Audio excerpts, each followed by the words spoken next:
Oh, senang bisa kembali bersama dengan jemaat keluarga Allah di Jakarta.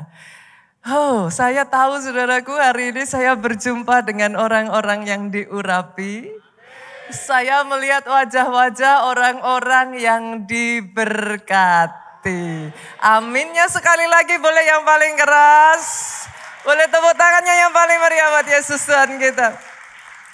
Di bagian yang kedua dari seri firman Covenant of Greatness ini, saudaraku, saya akan membagikan satu pesan firman yang berjudul Unlocking the Vision of Greatness. Membuka kunci visi. Basically, saudara, firman hari ini akan berbicara tentang visi, Pak. Firman hari ini akan berbicara tentang impian, dream.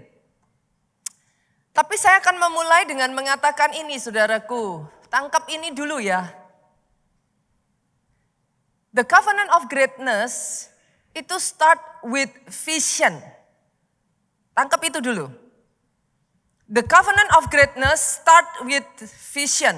Pada saat Tuhan berjanji kepada Abraham untuk membawa Abraham ke tempat berlimpah susu dan madu, which is kalau itu di dalam kehidupan saudara, ke tempat di mana promised land, janji di dalam kehidupan saudara itu, Tuhan berfirman kepada Abraham. Kita buka terlebih dulu Kejadian 13 ayatnya yang ke-14 sampai ayatnya yang ke-15. Tuhan ngomong gini, pandanglah sekelilingmu dan lihatlah. Oke? Pandang sekelilingmu, lihat. Dari tempat engkau berdiri, now saat ini posisimu ada di mana, situasi kondisimu seperti apa. Tuhan ngomong lihat ke timur, ke barat, lihat ke utara, ke selatan. Ayat ini sedang berbicara tentang visi, yes. Adalah janji Tuhan untuk memberikan tanah itu kepada Abraham, yang mengerti katakan amin. Tetapi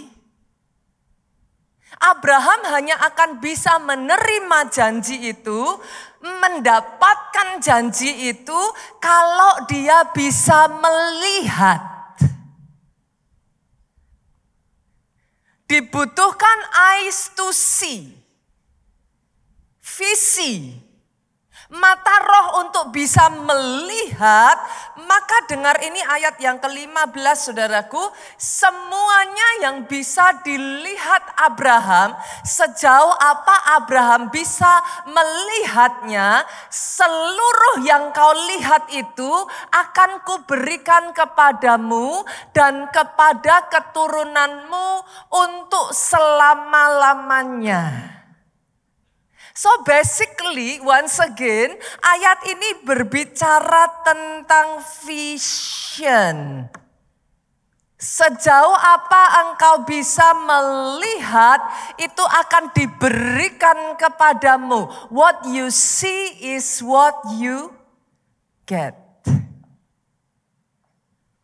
Hal yang sama terjadi saudaraku pada Elisa pada saat Elia akan terangkat. Elisa minta satu hal.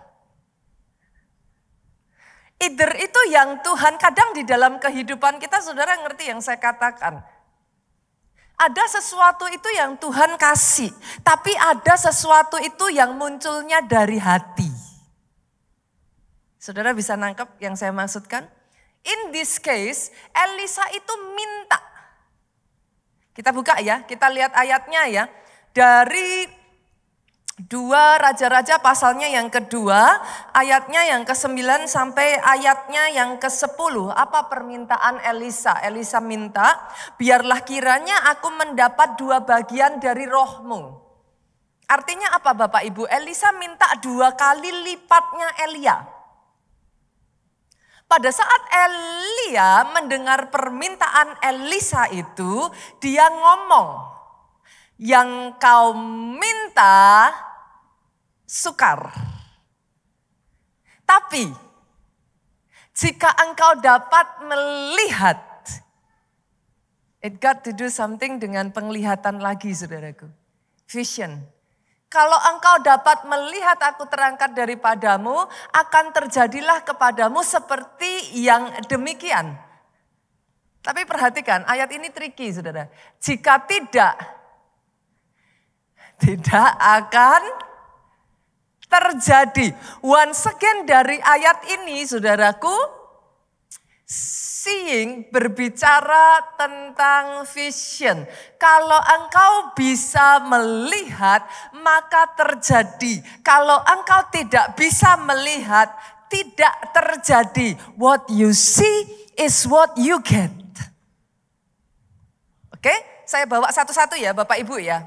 Saya taruh dulu landasannya supaya saudara nangkep dulu. Sadari satu hal ini, dalam seluruh kehidupan saudara, iblis akan berusaha untuk pertama kali menghancurkan dulu visi. Karena permulaan the journey itu dari situ. Jadi visinya akan dihancurkan dulu. Dalam kehidupan Simson, itu yang terjadi Bapak Ibu. Hakim-hakim kita lihat pasalnya yang ke-16 ayat 20 sampai 21. Saya bacakan. Berserulah perempuan itu, orang Filistin menyergap engkau Simson. Ini Delilah yang ngomong ya. Maka terjagalah ia dari tidurnya serta katanya seperti orang yang sudah-sudah. Aku akan bebas dan meronta lepas. Tetapi tidaklah diketahuinya bahwa Tuhan telah meninggalkan dia. Orang Filistin itu menangkap dia. Lihat ini saudaraku, mencungkil kedua matanya, membawanya ke Gaza. Di situ ia dibelenggu dengan 2 rantai tembaga dan pekerjaannya di penjara ialah menggiling. Saudara bisa memperhatikan ini enggak? Yang lucu adalah mereka tidak memotong kakinya, mereka tidak mematahkan kaki ataupun tangannya. Apa yang mereka lakukan? Mereka mencungkil matanya. Kenapa saudaraku? Visi itu punya kekuatan yang besar. Kenapa semuanya itu dimulai dari visi? Visi itu somehow bisa membawa semangat. Visi itu brings hope. Kalau saudara tidak bisa melihat, you will not gonna get it gitu. Semuanya dimulai dari visi. Itu sebabnya pada saat Tuhan berbicara di dalam kehidupan Samson, kalau iblis tidak bisa menggagalkan panggilan dalam hidup Samson, dalam kehidupan kita iblis akan berusaha lakukan itu Pak. Jangan kaget, jangan heran. Saudara jangan pernah berpikir janji Tuhan jatuh dari langit blak begitu aja saudaraku. Yes, Tuhan maunya begitu. Tapi musuh akan selalu berusaha menghalangi saudara dari janji itu tergenapi. Come on, jangan jadi orang Kristen cengeng. Yang ketika itu terjadi terus saudara bilang, kenapa Tuhan izinkan? No, ambil itu bagianmu. But you got to be able to see. Saudara harus bisa melihat terlebih dulu. What you see is what you get. Dalam kasus Simson, saudaraku, kenapa tidak tangan dan kakinya tetapi matanya? Karena begitu Simson tidak bisa melihat, dia kehilangan pengharapannya. Amsal 29 ayatnya yang ke-18 bagian A mengatakan seperti ini saudaraku. Bila tidak ada wahyu menjadi liarlah rakyat. Dalam bahasa Inggrisnya agak sedikit berbeda. Where there is no vision, ketika tidak ada visi, my people perish. Perish itu di dalam bahasa Indonesianya mati, binasa. Tetapi di dalam tragic konteks yang tragis. Ketika tidak ada visi, umatku binasa. Umatku mati. Boleh enggak Bapak Ibu saya mengambil waktu sejenak dengan kedua tangan saudara, boleh enggak taruh di mata saudara? Bersama-sama saya deklarasikan, sejak dari hari ini engkau punya mata yang bisa melihat. Sejak dari hari ini semua mata yang selama ini dibutakan, mata yang tertutup, terbuka kembali. Engkau tidak lagi berjalan di dalam kegelapan, perkatakan saudaraku. Engkau tidak lagi dibutakan oleh keinginan daging, keangkuhan hidup, pemikiran manusia. Tapi engkau berjalan di dalam tujuan ilahi Tuhan. Jadi. Aminnya boleh yang paling keras. Tepuk tangannya boleh yang paling meriah buat Yesus Tuhan kita. Itu sebabnya saya akan membawa saudara untuk sedikit melihat terlebih dulu apa yang terjadi sejak Simson kehilangan penglihatannya gitu. What happened? After itu apa yang terjadi saudara? Yang pertama, saudaraku, sejak Simson matanya menjadi buta, dia itu diikat pada sebuah batu penggilingan besar, saudara. Dan setiap hari yang dia lakukan hanya berputar-putar. Ini yang pertama yang terjadi. Hanya berputar-putar. Orang yang kehilangan visi dalam kehidupannya, Pak, hidupnya akan berputar-putar. Porosnya kecil, every single day dia akan stuck. Bu, orang yang tidak punya visi dalam hidupnya jadi boring. Saudara akan melihat, satu demi satu saya akan menunjukkan kepada saudara what happened. Apa yang terjadi ketika Simson kehilangan penglihatannya, visinya, dream, impian dalam hidupnya. Yang kedua, saudaraku, bukan hanya berputar-putar. Yang kedua, hidup Simson menjadi tidak maksimal.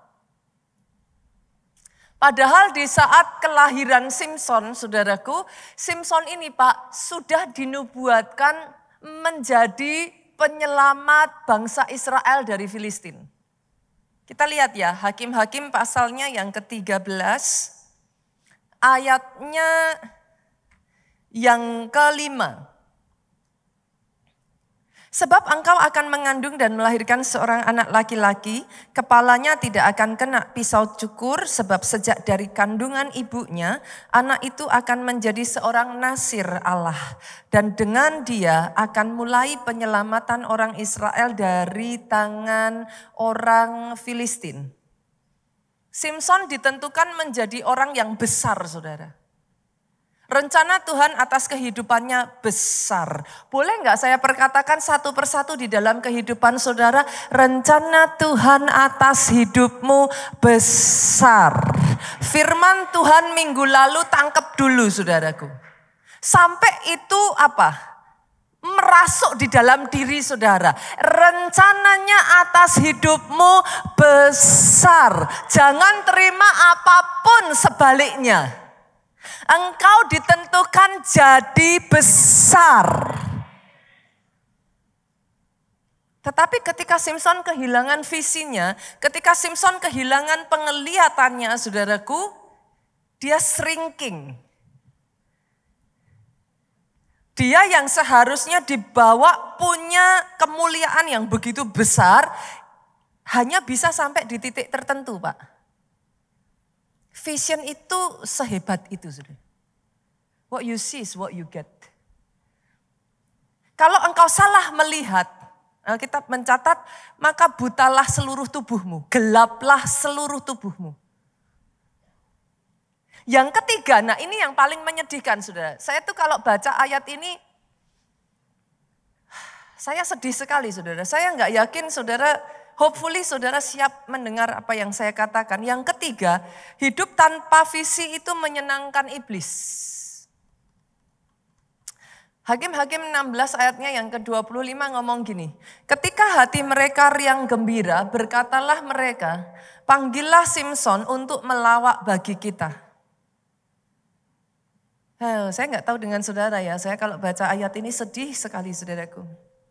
Simson dipanggil dari penjara lalu ia melawak di depan mereka, kemudian mereka menyuruh dia berdiri di antara tiang-tiang.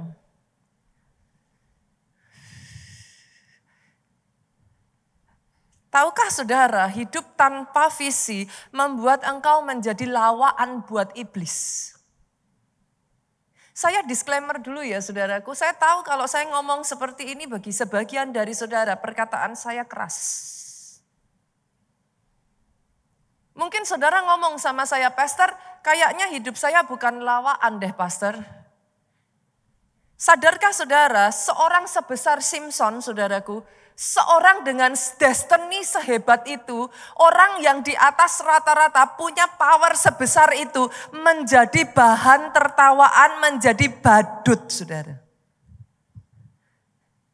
Sebagian dari saudara juga mungkin berkata, pastor, hidup saya juga bukan lawaan. Saya disclaimer ya saudaraku, hopefully setelah saya mengatakan ini, saudara tetap mengasihi saya. Pernahkah saudara berpikir, orang Kristen yang harusnya powerful, engkau ditentukan untuk berkuasa loh saudaraku. Bahkan Alkitab mencatat semesta menantikan perwujudan manifestasi dari anak-anak Allah.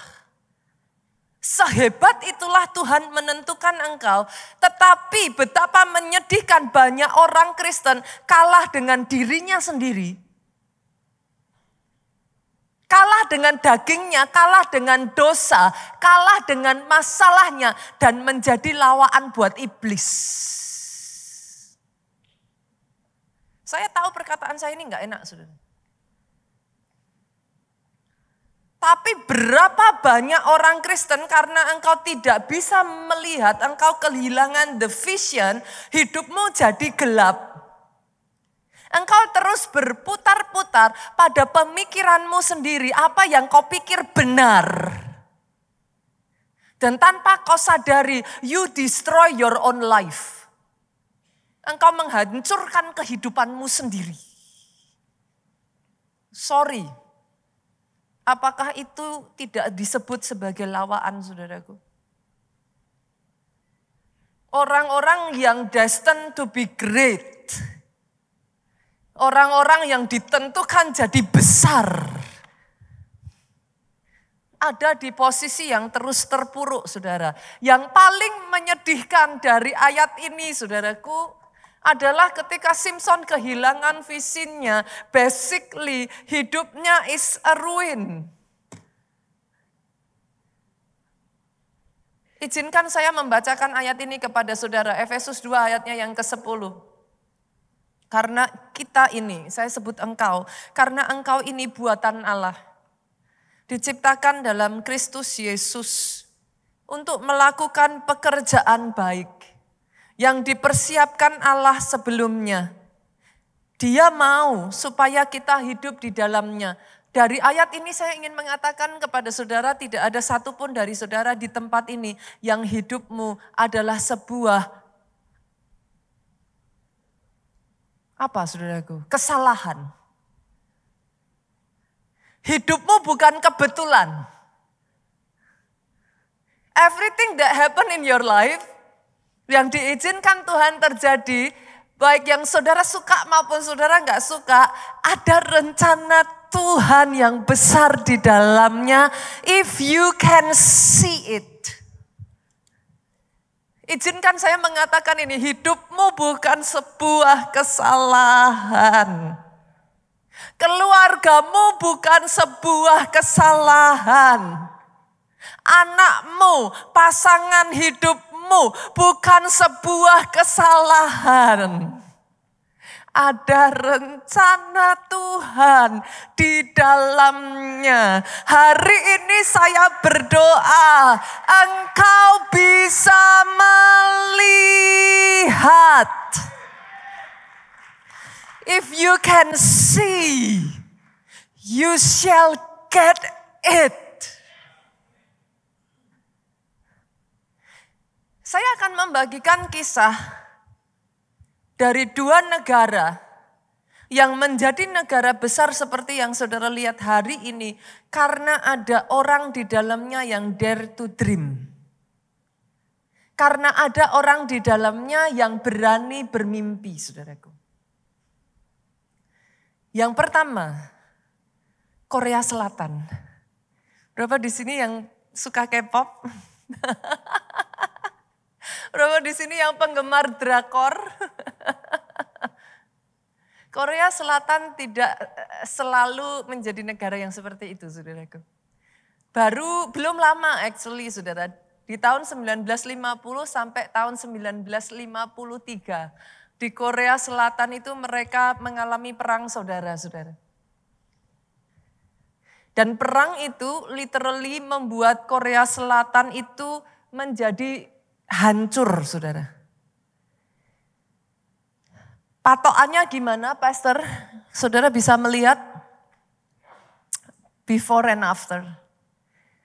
Korea Selatan yang dulu dan Korea Selatan yang sekarang. Patokannya, saya nggak usah jauh-jauh ya, saudaraku. Patokannya GDP boleh? Oke ya. Apa kalau di Indonesia PDB ya? Pendapatan per kapita. Pada saat itu saudaraku GDP-nya Korea Selatan itu di bawah 100 US dollar, saudara. Ini GDP yang ngeri sekali saudaraku, yang membuat Korea Selatan pada saat itu menjadi salah satu negara paling miskin di dunia. Dengan GDP kurang dari 100, dia bahkan lebih miskin dari kebanyakan negara-negara Afrika pada saat itu. Rakyatnya ada di dalam kelaparan, tidak berpendidikan, dan by the way saudaraku, Korea Selatan tidak seperti bangsa Indonesia, tidak seperti saudara dan saya yang diberkati Tuhan dengan tambang. Baik itu emas, mineral saudaraku, Korea Selatan nggak punya itu. Sampai-sampai satu orang jenderal yang membantu mereka dalam melawan Korea Utara pada saat itu, memenangkan peperangan melawan Korea Utara saudaraku, Jenderal McDouglas namanya. Saudara bisa search di Google. Itu mengatakan seperti ini, dibutuhkan waktu 100 tahun sampai Korea Selatan bisa bangkit kembali. Dan hari ini perkataan Jenderal McDouglas itu saudaraku, dipigurakan di Museum Nasional mereka. Untuk membuktikan bahwa perkataan itu salah. Tahukah saudara apa yang membuat kalau saudara melihat Korea Selatan sekarang dan saudara berkata apa Indonesia bisa, Pastor? It used to be like this. Belum lama 1950 Korea Selatan ada di dalam keadaan yang super terpuruk, saudaraku. Hari ini saya menantang saudara, kalau keadaanmu saat ini di dalam keadaan yang terpuruk, bolehkah saya katakan, dare to dream. Beranilah bermimpi. Dibutuhkan satu orang di Korea Selatan, saudaraku, yang mempunyai mimpi. Seorang mantan jenderal, saudara, biar saya nggak salah, saya baca saja, namanya adalah Park Chung-hee, saudaraku. Yang later on menjadi presiden Korea Selatan. Dibutuhkan seorang Park Chung-hee, saudara, yang punya mimpi besar untuk menjadikan Korea Selatan sebagai kekuatan ekspor dunia lewat industrialisasinya, saudara. Presiden Park membangun jalan tol, membangun infrastruktur di negara itu secara masif, saudaraku. Dia mulai mendanai dan mensupport para konglomerat pada saat itu, saudaraku, untuk bisa membangun negaranya. Salah satu dari orang yang disupport oleh Presiden Park namanya adalah Lee Byung-chul, saudara. Pernah dengar nama ini? Bagi saudara yang tidak pernah mendengar nama ini, dialah orang yang mendirikan Samsung. Dan by the way, kalau saudara melihat Samsung saat ini menjadi kerajaan elektronik, saudara, it was not always like that. Lee Byung-chul tadinya adalah penjual ikan kering. Lee Byung-chul tadinya hanyalah seorang pedagang biasa. Dia nobody. Sampai Presiden Park memberikan visi kepada Lee Byung-chul, saudaraku. Dan dia mendorong Lee Byung-chul untuk memulai raksasa industri elektronik yang waktu itu belum apa-apa. Hanya dimulai dari sebuah visi.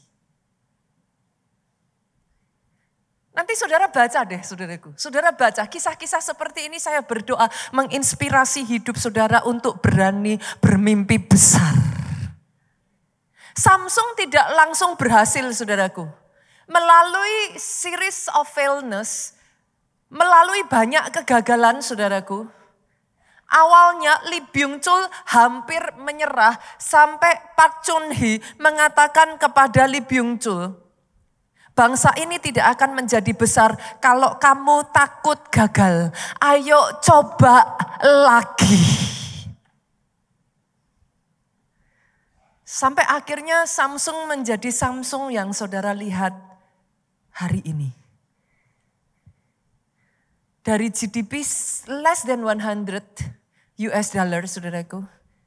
Saat ini Korea Selatan sudah memiliki GDP lebih dari 30.000 US dollar. Menjadi salah satu negara paling maju di Asia. Semuanya dimulai dari satu orang yang terlepas dari apa yang dikatakan orang lain. Berani bermimpi besar. Berani melihat negaranya sebagai negara yang berhasil. Kalau engkau hanya punya kemampuan melihat apa yang di depan mata, apa spesialnya dengan itu? Dengan keadaan perusahaanmu saat ini, dengan keadaan anak-anakmu, dengan keadaan pasanganmu. Kalau engkau hanya bisa melihat yang di depan mata, apa spesialnya dengan itu? Tapi kalau terlepas dari Korea Selatan yang sudah begitu hancur, dibutuhkan satu orang yang punya mata, visi, yang bisa melihat apa rencana Tuhan atas hidupmu. Yang menjadikan Korea Selatan negara yang begitu banyak orang tergila-gila. Sekarang saudara suka makan ramen. Saudara suka nonton drakor. Saudara pengen punya wajah seperti artis-artis K-pop. Tadinya negara ini gak ada orang yang mau lihat, saudaraku. Nobody like South Korea. Negara yang kedua yang mungkin saudara tidak pernah tebak, Singapura. Tahukah saudara, Singapura used to be part of Malaysia. Tahun 1965, saudara, Singapura didepak dari Malaysia karena dianggap oleh Malaysia sebagai beban. Saya yakin Malaysia saat ini menangis, saudaraku. Kalau tahu itu yang akan terjadi. Dia mengeluarkan, Malaysia membuang Singapura dari negaranya. Karena bahkan pada saat itu, saudaraku, Singapura tidak mempunyai air bersih sendiri. Untuk mendapat air bersih, mereka harus impor dari Johor. Separah itu keadaannya. Saudara boleh ngomong whatever it is keadaan saudara hari ini kepada saya. Saudara boleh bercerita. Pastor nggak tahu keadaan saya. I think ini sudah di titik terendah loh, saudara. Singapura itu memiliki tingkat pengangguran yang sangat tinggi. Dengan sangat banyak pengungsi dan konflik rasial yang memperparah keadaan pada saat itu. Saat diusir dari Malaysia, Perdana Menteri Singapura pada saat itu yang bernama Lee Kuan Yew menangis di depan siaran televisi dan berkata, saudara, ini adalah momen duka Tetapi saya berjanji, anak-anak kita akan mempunyai negara yang mereka bisa banggakan. Lee Kuan Yew bangkit dengan visinya, saudaraku. Dan dia mulai berkata, meskipun kecil, Singapura harus menjadi negara kelas dunia. Visinya menjadikan Singapura negara dengan pemerintahan yang bersih, pusat keuangan dunia, negara dengan pendidikan dan SDM terbaik di Asia. Hari ini, Singapura yang saudara nikmati adalah hasil dari visi satu orang. Yang visinya bukan hanya merubah kehidupan satu orang, tetapi visinya mengubah kehidupan satu bangsa. I pray, I really pray. Saya benar-benar berdoa. Ada orang-orang di tempat ini yang memiliki mata yang bisa melihat. Karena baik Korea Selatan maupun Singapura used to be the same. Negara yang tertinggal, Pak. Negara yang diremehkan. Negara miskin yang tidak ada satu orang pun yang mau. Mereka tidak punya sumber daya. Mereka tidak seperti Indonesia yang melimpah dengan begitu banyak mineral. No, negara kecil. Tetapi punya pemimpin dengan visi yang besar. Bapak Ibu boleh nggak saya ngomong gini? Mimpi besar, mimpi kecil, toh saudara nggak perlu bayar kan untuk bermimpi? Kenapa tidak mimpi yang besar? Mimpikan perusahaanmu dibawa Tuhan besar. Jangan terus-menerus berkata nggak mungkin, pastor, nggak bisa, pastor, apa mungkin, impossible, pastor. Ambil semua energi untuk berpikir negatif, kumpulkan itu untuk start to fight. Mulai berjuang. Instead of terus berkata hal yang negatif tentang keluargamu, berkata hal yang buruk tentang komselmu, berkata hal yang negatif tentang gerejamu, tentang anakmu, tentang suamimu, istrimu. Mulailah memperjuangkan dari reruntuhan yang ada. Dari tempat di mana engkau berdiri, lihatlah ke timur, ke barat, ke utara, ke selatan. Apa yang Tuhan sanggup kerjakan atas hidupmu. Sekali lagi saya perkatakan dari tempat ini, bangkit orang-orang yang berani punya visi besar. Saya rasa ya saudaraku, kalau bukan karena ada orang-orang yang berani bermimpi besar, kita tidak akan menikmati semua yang kita nikmati hari ini. Pastor, bagaimana kalau saya dianggap gila? So what?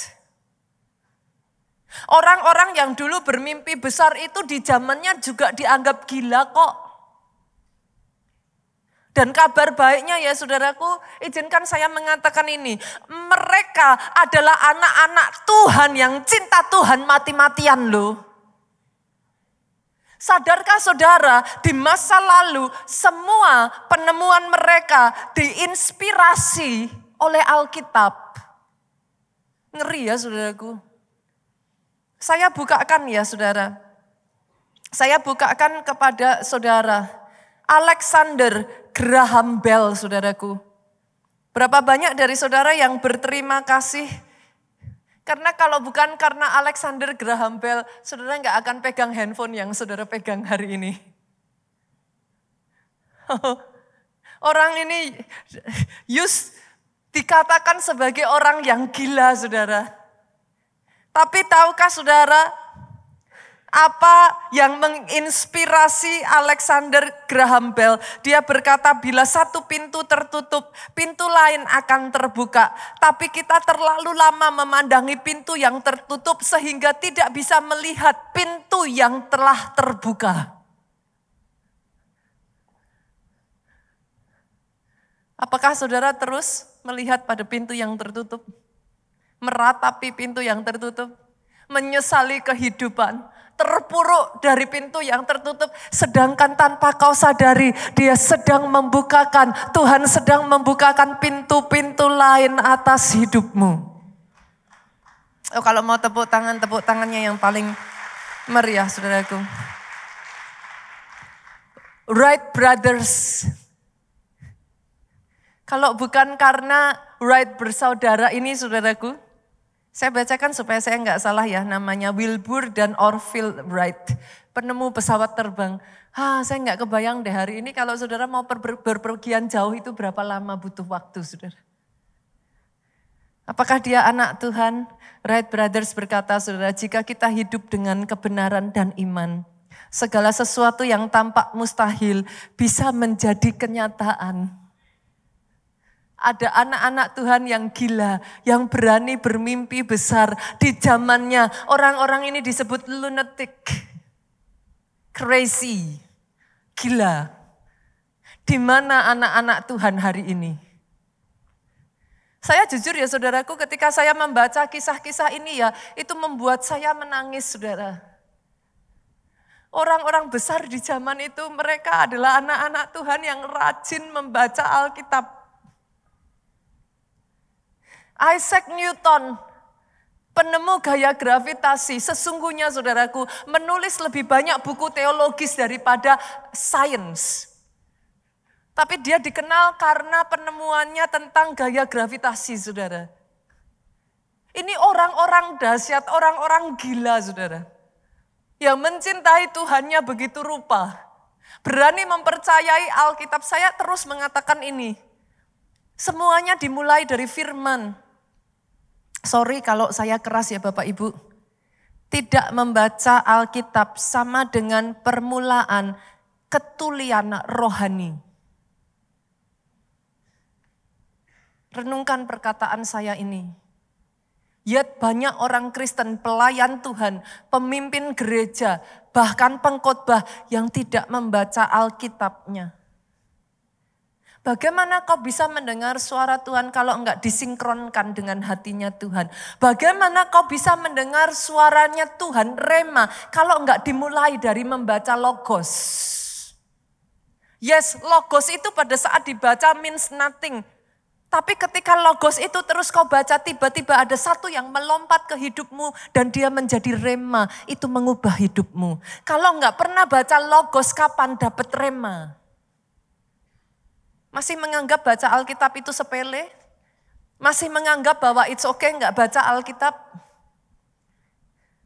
Gak bisa loh saudaraku, iman timbul dari pendengaran akan firman Kristus, firman yang diurapi. Tanpa membaca Alkitab imanmu tidak bertumbuh, rohanimu tidak bertumbuh. Jadi orang Kristen ke gereja tiap minggu melayani.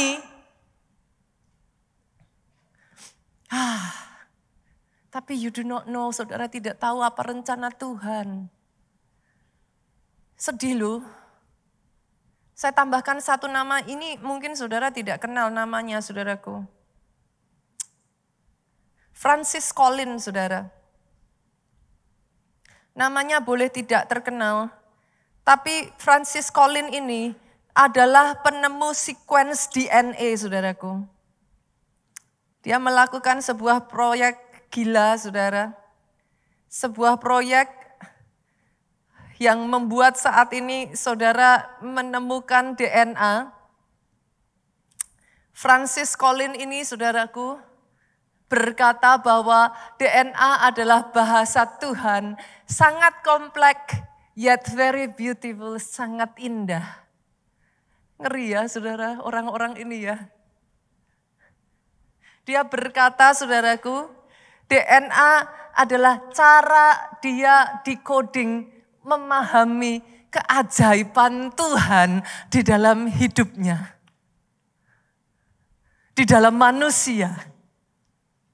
Ketika Francis Collins ini saudaraku mempelajari DNA, dia mengatakan ada rencana Tuhan yang besar atas setiap kehidupan manusia. Yet semua orang-orang ini sebut nama-nama itu, penemu vaksin cacar saudaraku. Siapa lagi? Blaise Pascal. Saudara yang ada di dunia ilmu pengetahuan tahu nama-nama yang saya sebutkan. Siapa lagi? Kepler, penemu gerakan planet. Mereka anak-anak Tuhan yang cinta Tuhan. Hari ini saya panggil, di manakah anak-anak Tuhan? Bangkit kembali. Ayo berani bermimpi, jadilah besar.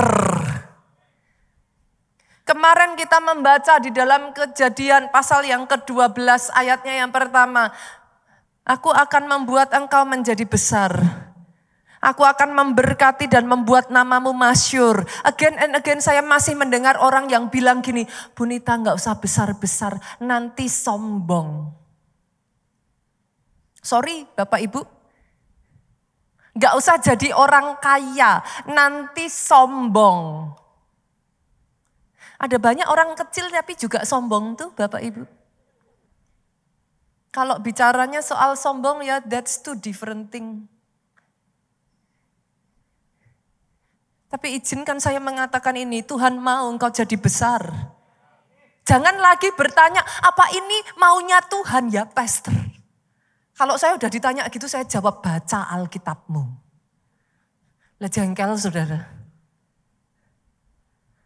Apa Tuhan mau saya terkenal pastor? Nanti gimana kalau saya terkenal dan saya jadi sombong? Itu sebabnya saya ngomong baca Alkitab, baca lagi, baca terus. Karena Tuhan mau engkau masyhur.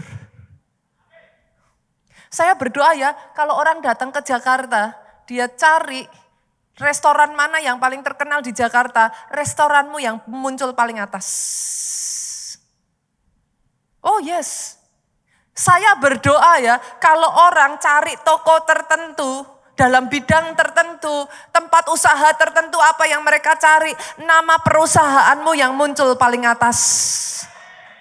Saya berdoa dari tempat ini saudaraku, bangkit artis-artis top Indonesia. Oh yes, saya perkatakan, jangan berkata kepada saya impossible, pastor. Ngapain impossible? Yang saya tahu buat Tuhan saya dan bagi orang yang percaya tidak ada yang mustahil. Saya tantang dari tempat ini, saudaraku, bangkit YouTuber, influencer terkenal. It used to be like that. Where are you? Di mana anak-anak Tuhan hari-hari ini? Tuhan punya rencana besar atas hidupmu. Oh, saya tuh... Berapa banyak dari saudara yang apimu menyala? Come on. Jangan jadi badutnya iblis. Jangan jadi lawaan buat iblis. Jangan terus berputar-putar. Jangan terus kalah dengan dirimu sendiri. Jangan terus kalah dengan dosa. Jangan terus kalah dengan masalahmu. Bangkit. Mulai lihat apa yang Tuhan punya atas hidupmu. Lihat ke timur, lihat ke barat, lihat ke utara, lihat ke selatan. Apa yang Tuhan sudah janjikan atas kehidupmu. Mulai bergerak, mulai maju, mulai berjalan. Acquire it, tangkap itu, jadikan itu atas hidupmu. I'm looking forward, saya menanti-nantikan manifestasi pernyataan anak-anak Tuhan di tempat ini. Pastor, apa yang harus saya lakukan, Pastor? What should I do? Apa yang harus saya lakukan? Bagaimana supaya saya bisa punya visi yang besar? Yang pertama, saudara, kenali Tuhanmu yang besar. Saya bukakan dulu ya, 1 Tawarik 22 ayat 5. Poin-poin yang saya bagikan terdengar simple ya, saudara. Tapi pertanyaannya, do you really know him? Karena sedih loh. Banyak anak Tuhan ya kalau dikasih Tuhan proyek besar. Di antara kalangan orang Kristen sendiri ngomongnya gimana? Aduh pastor, itu kan ingin membangun kerajaan sendiri. Saya gemes loh. Sorry pemain musik, baru poin 1 tuh. I'm so sorry. Thank you anyway. Kalau saudara mau tunggu di sini, it's okay. Tapi this is point 1. It will be point 3. It's okay, Bapak Ibu. Fokus lagi ya. Daud karena dia mengenal Tuhannya yang besar. Kenapa penting untuk saudara kenal Tuhan yang besar dulu gitu? Why it's so important? Kenapa penting? Karena kalau saudara tidak kenal hatinya Tuhan, nanti kalau saudara mau dibawa Tuhan besar, saudara ngomongnya gini, kayaknya saya jadi orang kok enggak tahu bersyukur ya, udah dikasih segini kok mintanya yang besar-besar. Tuhan maunya engkau memang minta yang besar. Kalau saudara enggak kenal Tuhanmu, nanti kalau dikasih proyek besar, saudara bilangnya, jadi anak Tuhan kok ambisius. Nah terus kalau semua orang Kristen dengan begitu banyaknya proyek besar ngomong seperti itu, lah yang dipakai Tuhan siapa akhirnya? Lah anak Tuhan gak ada yang berani tuh. Yang dipakai siapa? Sedih gak saudara? Coba lihat dahsyatnya Daud, yuk kita lihat. Kita buka di dalam 1 Tawarik 22 ayatnya yang kelima. Karena pikir Daud, Salomo anakku masih muda dan kurang berpengalaman. Rumah yang harus didirikannya bagi Tuhan haruslah luar biasa besarnya. Wow, haruslah luar biasa besarnya. Saya bersyukur pada saat itu anak-anak Tuhan, orang-orang Kristen di zaman itu ya, anak-anak Tuhan tidak berkata Daud, jangan bikin yang gede-gede. Daud bikin yang kecil. Tuhan itu sederhana kok. Daud gak usah jadi raja, jadi orang sederhana saja. Ikut Tuhan harus pikul salib, gak boleh jadi anak raja. Ada perbedaan antara pikul salib dengan jadi besar saudara. Even saudara jadi besar masih harus pikul salib.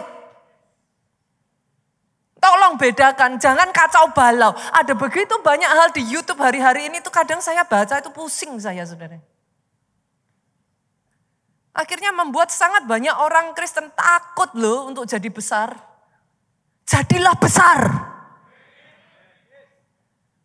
Jadikan dia yang utama di dalam kehidupanmu. Ceritakan tentang siapa Tuhan di balik kesuksesanmu. Siapa Tuhan di balik kebesaran yang sudah Tuhan kerjakan atas kehidupanmu. Oh, I'm looking forward. Saya menantikan itu. Yang pertama, kenali Tuhan yang besar. Engkau enggak bisa jadi besar tanpa kenal Tuhan yang besar. Dan sebaliknya, engkau enggak bisa jadi kecil kalau sudah kenal Tuhan yang besar. Berjalan bersama dengan Tuhan yang besar mau jadi kecil ceritanya dari mana? Nggak bisa. Nggak bisa. Orang yang berjalan bersama Tuhan yang besar hanya akan adapt, mengamati, akan belajar, akan melihat dengan cara yang berbeda dan engkau menjadi besar karena Tuhanmu besar. Oh come on, aminnya yang paling keras. Katakan untuk hidupmu sendiri saudaraku, dijadikan atas hidupku. Yang kedua saudara, yang kedua. Bagaimana punya visi yang besar? Pergi ke tempat yang Tuhan tunjukkan. Ini maksudnya gimana ya Pastor? Saya akan ambil waktu sedikit ya untuk menjelaskan. Keluaran 24 ayatnya yang ke-12. Tuhan berfirman kepada Musa, naiklah menghadap aku ke atas gunung. Tinggallah di sana, aku akan memberikan kepadamu loh batu, yakni hukum dan perintah yang telah kutulis untuk diajarkan kepada mereka. Ayat ini cukup unik saudara. Pada suatu waktu Tuhan itu mau berbicara kepada Musa. Berapa banyak yang setuju dengan saya Tuhan bisa berbicara di mana-mana.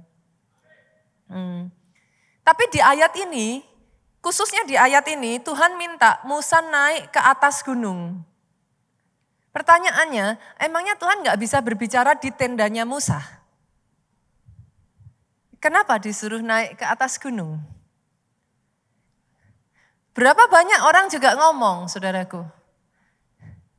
Pastor ngapain aneh-aneh? Saya bisa kok beribadah di rumah saya. Bukankah 2-3 orang berkumpul di situ Tuhan hadir? Tetapi kenapa harus ke gereja? Tahukah saudara, kadangkala Tuhan itu memang menunjuk tempat-tempat tertentu untuk dia mau berbicara, saudara.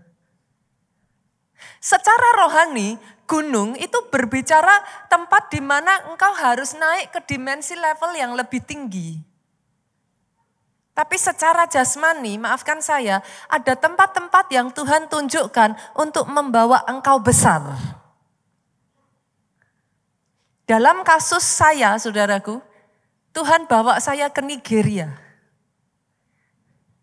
Disitulah mata saya mulai melihat. Apa yang saya anggap dulu besar, I think berapa banyak yang setuju gereja ini sudah cukup besar. Tapi waktu saya ke Nigeria, toiletnya aja lebih besar dari ini.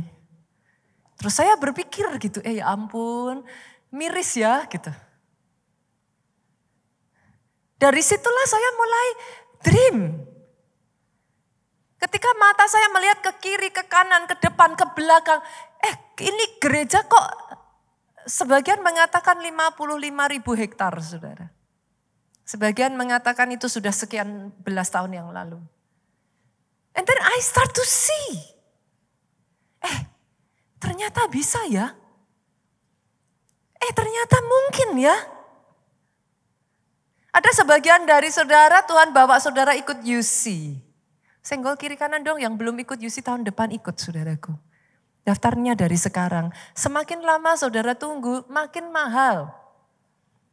Gereja happy sih saudara. Dengan cara itu saudara mensupport. Karena harganya tambah mahal kan. Tapi no, saya berharap daftar sekarang mumpung harganya masih murah. And then start to see. Lihat, ada sebagian dari saudara dalam hal ini Pastor Obaja Tuhan bawa dia ke Korea Selatan. Ada tempat-tempat tertentu saudaraku. Pada saat saya datang ke Nigeria, I do not know what to do. Tapi boleh nggak multimedia? Saya tahu saudara sudah lihat video ini, tetap saya akan tampilkan saudaraku. Semakin visi itu dilihat, semakin visi itu tertancap saudara. Saya bersyukur saya ada di gereja yang berani bermimpi besar. Saya ada di gereja yang tidak cukup hanya hal yang kecil saja. Saya ada di gereja yang excited untuk dibawa Tuhan besar. Multimedia boleh dimunculkan, silahkan.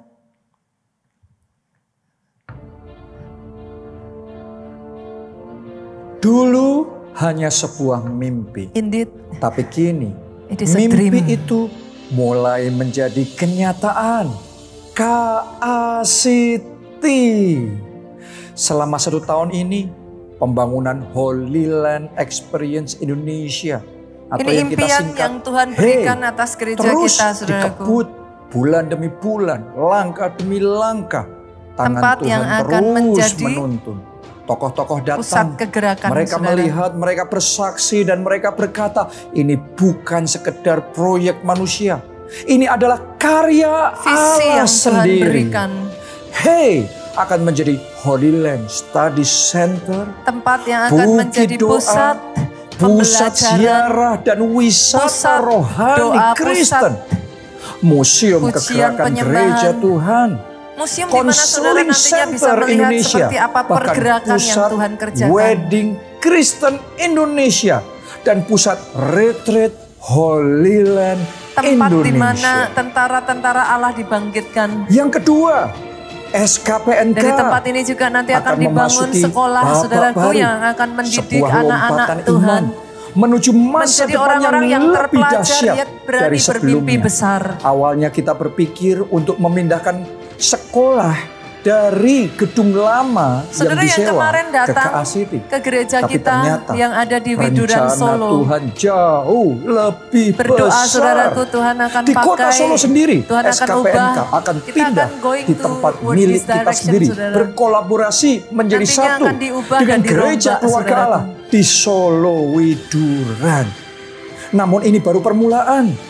Berikutnya, SKPNK akan ekspansi, Lihat visinya, berkembang saudara. lebih luas lagi di Saya berdoa ini KA-City. bukan hanya terjadi Menjadi di kota bagian Solo. dari ekosistem kebangkitan Ekosistem generasi yang muda. sama. Saya Sebuah berdoa tempat tepat pada di waktunya mana Tuhan kerjakan atas anak-anak Jakarta. Dan remaja diperlengkapi, Anak-anak muda dibentuk, dibangkitkan, dan anak-anak diutus sejak dari untuk masa menjadi kecilnya dibawa terang takut akan Tuhan. bagi dunia. Mengalami Tuhan secara pribadi. Yang berikutnya, KA-City bukan hanya tentang satu bangunan Kebayang atau nggak, satu proyek. saudaraku? Di tempat ini Satu visi kita yang bermimpi besar Satu untuk tempat di mana menghadirkan ekosistemnya, fasilitas community-nya. olahraga, area bermain anak, hadirat Tuhan di sana. hotel, restoran, Ada kehidupan senior kerohanian living, yang kuat di sana. Central Park, area piknik, perumahan, dan masih banyak Residensial lagi. yang dihuni oleh anak-anak Tuhan. Namun kita sadar satu hal penting. Kita tidak dipanggil untuk mengerjakan semuanya sendiri. Saya bersyukur Gereja akan tetap fokus ada pada orang-orang panggilan yang utamanya, menangkap visi yaitu yang sama membangun dan pusat bangkit kegerakan Roh Kudus bersama-sama global. untuk Sementara dipakai itu, Tuhan besar. Tuhan pasti menyediakan Momen ini saya juga ingin para mengucapkan terima mitra kasih dan buat saudara yang sudah akan mendukung bersama-sama kita kegerakan membangun Tuhan. semua fasilitas itu dalam kesatuan. Dari kota Ada Solo, kuasa. saudaraku, saya berdoa Dalam kolaborasi ada dilipat gandakan. percepatan. Bukan Itu hanya sebabnya Solo, kolaborasi Jakarta, dan partnership kota-kota yang ilahi lain akan menjadi kunci dilipat utama gandakan. dalam membangun dan memperluas KA-City. Yang terakhir, Saya bersyukur, dengan penuh saudaraku, rasa syukur dan iman, kemarin saya kita baru mengumumkan saja bahwa oleh anugerah melakukan Tuhan, peletakan batu kita pertama akan segera di lokasi memulai gereja kita pembangunan yang gedung ada di KA gereja City. keluarga Allah di KA City. 2 Tawarik Gereja 2 baru ayat yang akan 5. dibangun di tempat ini, Dan rumah saudaraku. yang hendak kudirikan itu harus besar. Kita bersyukur luasannya Sebab sebesar 3 Allah hektar. kami lebih besar dari segala Allah. Dengan perizinannya, Ya, saudaraku, rumah Tuhan yang akan kita dirikan It will be itu huge. harus it will be besar. huge. Bukan hanya dalam ukuran, tetapi dalam dampaknya. Yes. Bukan sekadar bangunan, tetapi altar kemuliaan di mana hadirat Tuhan dinyatakan. Gereja ini akan menjadi pusat doa, pujian, penyembahan siang dan Doa malam. saya ini yang Tuhan Pusat kerjakan. KKR dan pertemuan Tangkap akbar yang akan visinya, saudara. menggoncang bangsa. Saudara ada di gereja Panggung keluarga Allah, bagi tangkap acara-acara visinya. internasional Jangan terlihat dan terlalu konser kecil. musik rohani yang meninggikan nama Mulai Yesus. kerjakan di dalam Lebih dari masing-masing itu, bagian tempat kehidupanmu. ini akan menjadi rumah bagi STT El Shaddai, yaitu pusat misi dan pelatihan pemimpin serta pekerja Kristus akhir zaman. Ini yang Tuhan Kita akan bukan sekedar kerjakan. membangun tembok, tetapi sedang mendirikan pusat kegerakan, pusat Bukan revival, hanya gerejanya, pusat pencurahan gedungnya. Roh Kudus bagi generasi Tetapi ini di dalam dan gereja itu generasi ada orang-orang yang akan datang. Inilah bagian kita diurapi dalam menjawab Tuhan. panggilan besar Tuhan, yaitu becoming a great nation, menjadi nation. bangsa Ini yang saya yang besar perkatakan. bagi kemuliaan. Eternal Bayangkan, excellency. jutaan orang datang untuk The dipulihkan, joy disembuhkan, to many generation. dikuatkan, dan dipenuhi dengan Roh Kudus. Itu yang Tuhan Anak-anak kerjakan, remaja, Bapak Ibu. keluarga, semuanya mengalami perjumpaan dengan Tuhan di KA City. Poin saya yang Ini terakhir, bukan saudaraku, proyek Yoel manusia. 2 ayat yang Ini adalah ke-28. tempat di mana langit terbuka, open heaven. Kemudian Saya daripada itu akan mengundang terjadi, saudara aku akan untuk menjadi mencurahkan bagian rohku dalam ke atas perjalanan semua iman manusia. ini. Dukung dalam doa, Maka anak-anakmu dalam laki-laki dan perempuan support akan dan bernubuat. tindakan Orang-orangmu nyata. yang tua Mari mendapat kita mimpi. menabur dan Teruna-terunamu akan mempersembahkan mendapat yang penglihatan. terbaik bagi Tuhan. Inilah pengenapan janji Tuhan di Yesaya 60 ayat 15b. Tangkap rema ini, Sekarang, saudara. aku akan membuat engkau menjadi kebanggaan abadi dan menjadi kegirangan turun-temurun. Eternal excellency and the joy of To many many generations. Generation, kita beri tepuk tangan yang paling meriah. Bangkit berdiri jemaat Tuhan. dijadikan atas kehidupanmu. Poin yang terakhir, alami kepenuhan Roh Kudus. Karena hanya dengan demikianlah saudaraku, iman itu timbul. Keberanian itu muncul. Katakan, Kau Tuhan sumber mujizat yang ku perlukan. Kau juga Tuhan yang memberi kuasa kepadaku, mengerjakan mujizat seperti yang Kau kerjakan, bahkan melebihi dari apa yang ku bayangkan. Sekali lagi yuk jemaat Tuhan sama-sama katakan, Kau Tuhan sumber mujizat yang ku perlukan. Kau juga Tuhan yang memberi kuasa kepadaku. Dia sudah berikan saudara kuasa untuk mengerjakan mujizat. Lihat yang Dia kerjakan, apa yang ku bayangkan,